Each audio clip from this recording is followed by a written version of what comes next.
another video. And today I'm going to talk about my nursing experience and my journey towards becoming a registered nurse.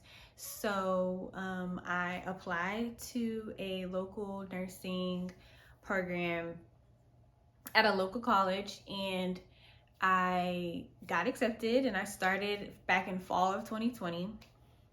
And so this program that I found, it's a 2-year program, and you get your registered nursing degree at the end, an associate's degree in registered nursing, and then you go on to take your NCLEX for RN at the end. And I started back in fall of 2020, and I recently finished my spring of 2021 semester. And so I'm basically just going to give y'all a rundown of my experience, what I went through, and my process leading up to now. So just a little backstory. I have my bachelor's degree in public health, which I obtained from the University of Houston back in 2015. And the initial goal was to go to medical school, become a physician. That was my dream since I was like 5. Of course, not knowing everything that is entailed of becoming a physician. I just knew I liked science. I knew I wanted to help people. And so I thought that was the best route to go. And so I graduated college. I went through the process of taking the MCAT. I studied for the MCAT. I took however many programs you could take to prepare for the MCAT. I took them. And I took the MCAT, and I didn't like my score. And so I was disappointed and kind of just discouraged about becoming a physician.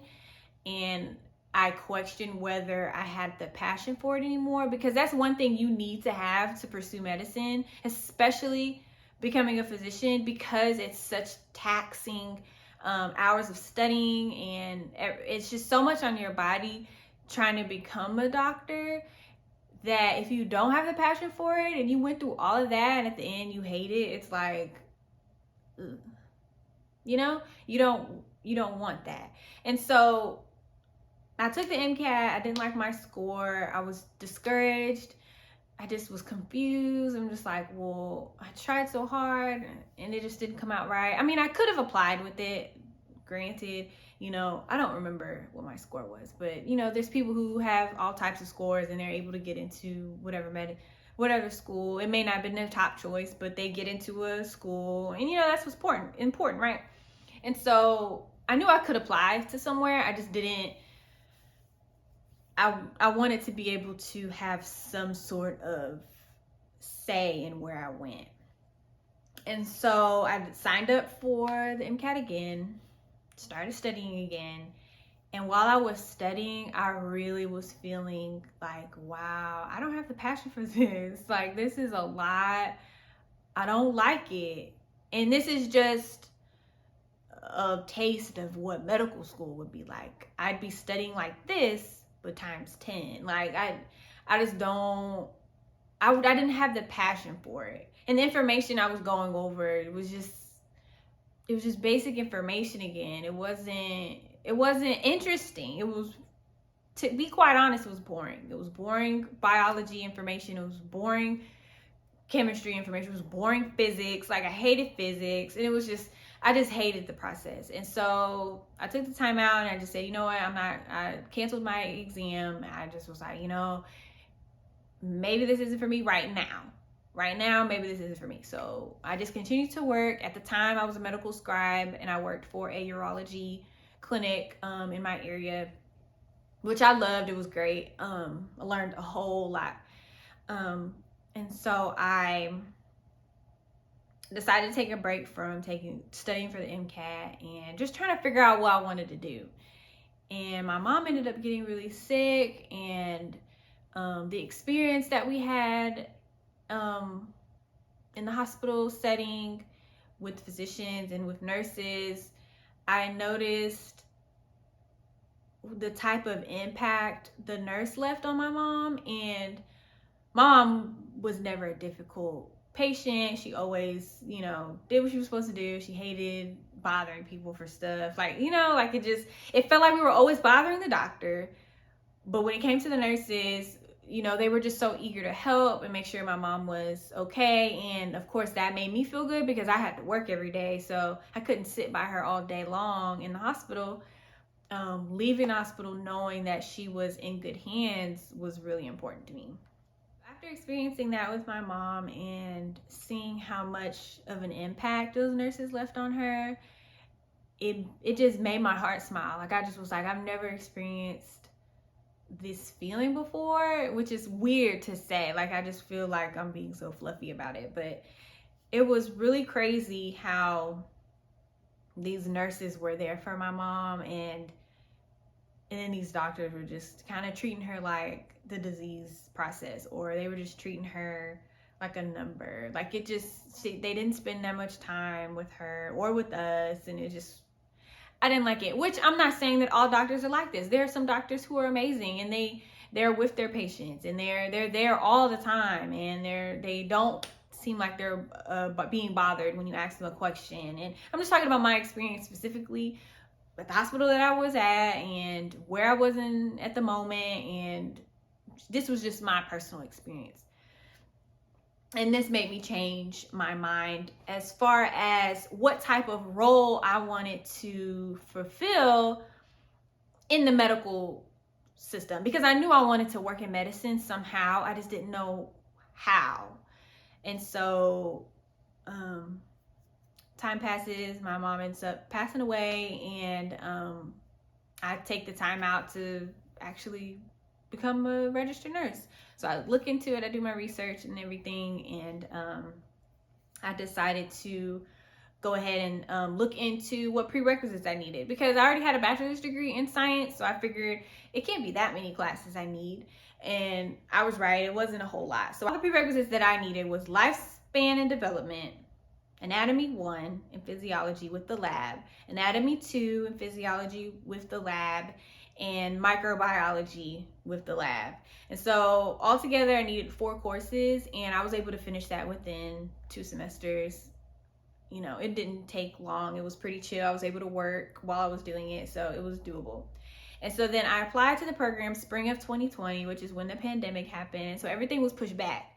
So I filled in the application. I took my HESI entrance exam.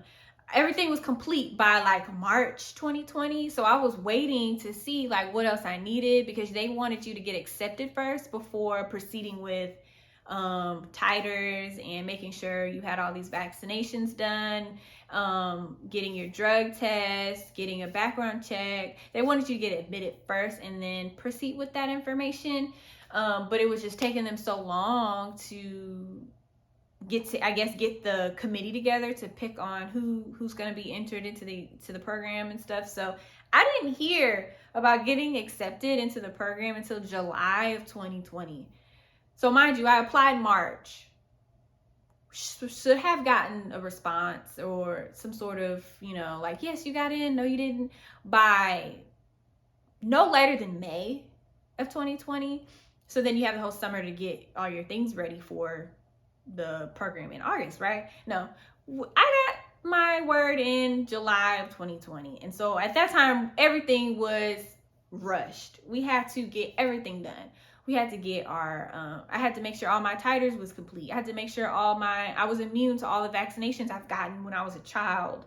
You know, I had to get my updated flu shot. I had to get a drug test. I had to get my background check done. I had to submit my physical from my physician. Like, it was just so much stuff that was just crammed into 30 days, which was crazy. Imagine not even having like a primary care physician or not understanding the process at all. Thankfully, I understood what I needed to do, so I wasn't lost. But imagine being that student where you're lost and you're like, what do? I don't know what to do. Da, da, da. Like, it was crazy. So I get accepted, I do all that stuff, I finish, we start classes August 2020. And so my schedule for fall of 2020 was, I took fundamentals, which lasted 16 weeks, nursing skills, which was a lab that lasted 8 weeks, I want to say. And then we had clinicals that lasted 4 weeks. I think we did 4 clinicals, which was even up in the air. We weren't even sure we were going to be able to do clinicals. Like, it was crazy. We needed to get the okay from whatever hospital that was nearby, you know, whoever would accept students at the time. And thankfully we were able to get into a Methodist system. So we went through the orientation with their Methodist system, and this orientation covered us for the whole 2 years of the program. So if we end up in Methodist for fall of 2020 and then we end up in Methodist somewhere in level 4, we'd be good because we went to their orientation process. Mostly online, but we did meet in person for our lab clinical skills course, and then obviously we met in person for clinicals. But fundamentals was just about all online, and it was pretty crazy. So the courses that we took, I told you we were doing fundamentals, and then we did the clinical skills course. There was no textbook specifically for that. We just used this fundamentals textbook. This was my textbook for fall 2020. I still have my tabs listed. And if you want me to do a video on like how I study, like in depth, I can do that. Just let me know. But yeah, this is what I did. That was our textbook, and I used the study guide that was with it. And that helped because our professors would sometimes pull from those study guides. They would pull questions from them. I did all the questions in the back of each chapter. Online, we had to purchase, it's this thing called adaptive quizzing under Evolve. Y'all probably know about it. They had quiz questions on there. I did all those quizzes. Whatever your professor recommends, do that. Because a lot of the times they're pulling questions from there, or that question pulls you into a paragraph in the text, and they're pulling from that paragraph in the text to go onto your exam. Sometimes they screw around with you like that, but that's how I structured my studying. Excuse me. I found if I did practice problems, I would find it in the textbook, highlight it, and then try to create questions within that section of that text. And that's what I did. Fast forward spring 2021. This was broken up into 2 8-week courses instead of 1 full 16 weeks. I chose to take Med Surg first, and the textbook that we used was this one for the first 8 weeks, which was crammed. There was so much information. Each exam was jam-packed with information. I don't recommend 8-week courses. Like, I just don't think that's not the vibe. That's not cool. That's like, no. I'd rather have a 16-week course to take my time with this information. Like, it just felt like everything was just so cramped. And by the time you finally thought you got the hang of information, it was time for a new exam. It was time to move on. Like, no. So I still have everything color coordinated in my text. So yeah, that's what we used.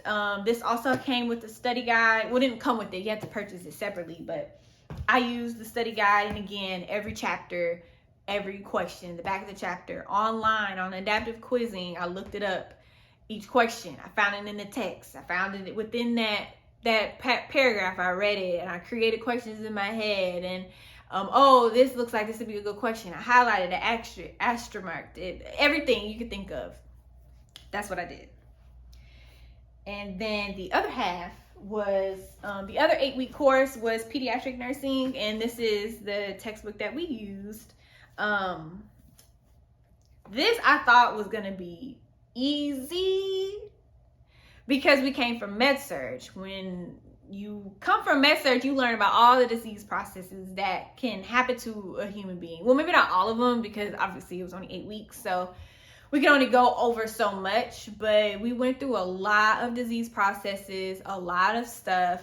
And this is just supposed to be about little human beings with the same problems, you know, or maybe not as many problems because they're brand new. They're brand new humans, and they shouldn't have that many problems. If anything, diabetes maybe here and there. No. This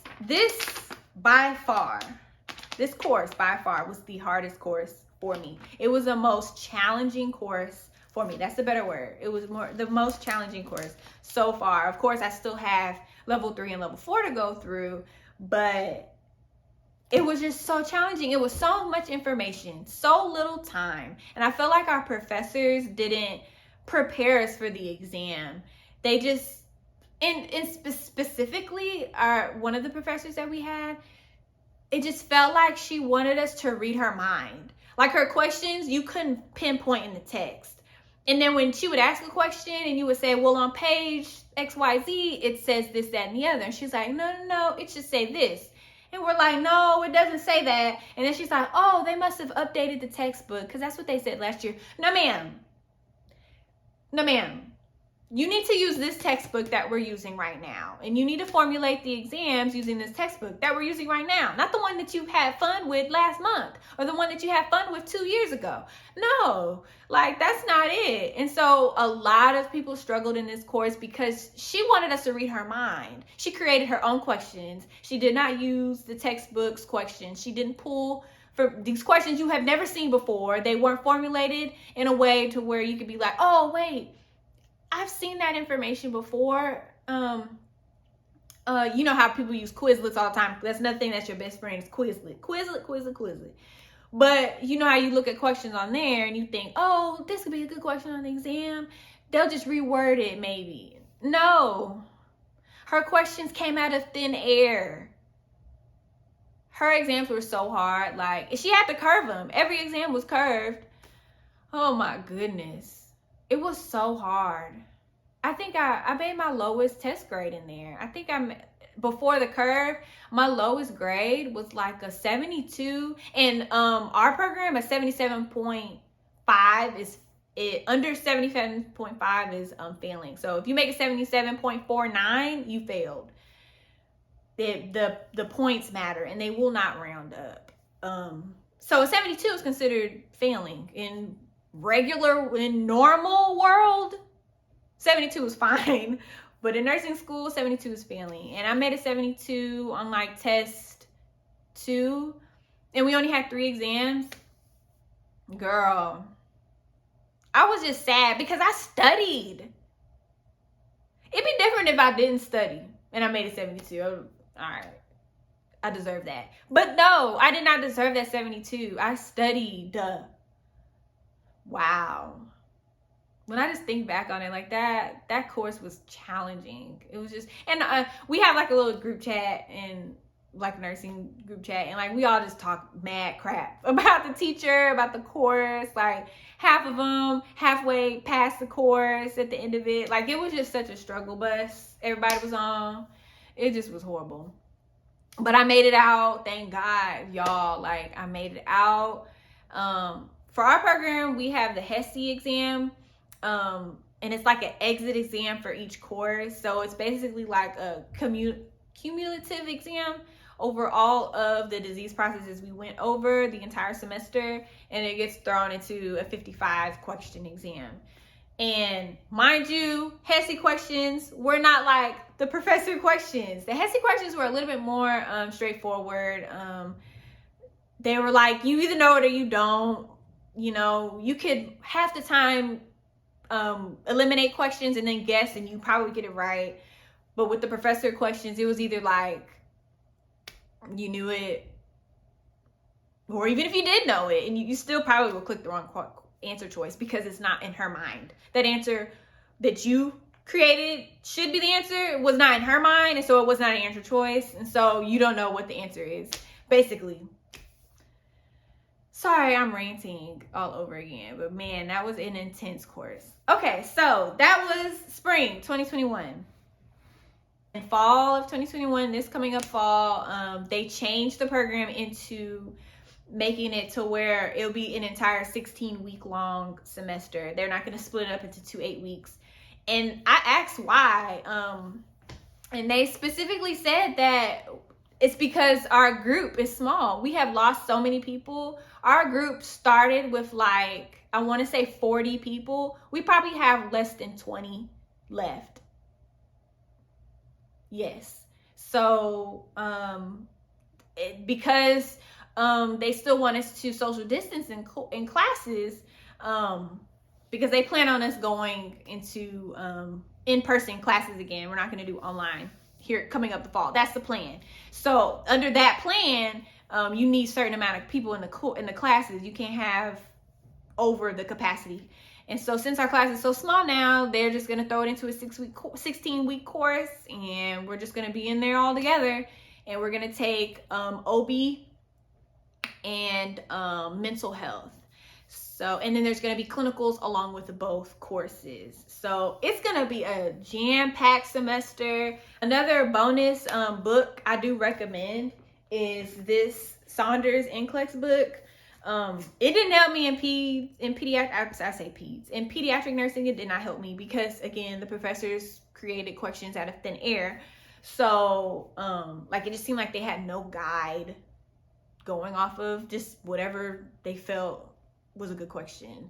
But these did help in med-surg for sure. Simple nursing helped in med-surg and fundamentals for sure. So I do recommend, you know, saving up some money and getting the simple nursing if you can, or if you have any friends who have it already, see if they can send you the study guides that come with the simple nursing website. Whatever you can do to get by, but goodness.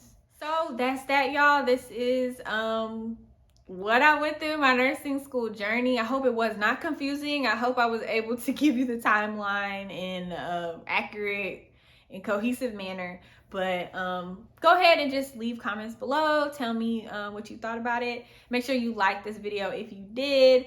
And again, go ahead and subscribe, and I will see y'all later. Bye.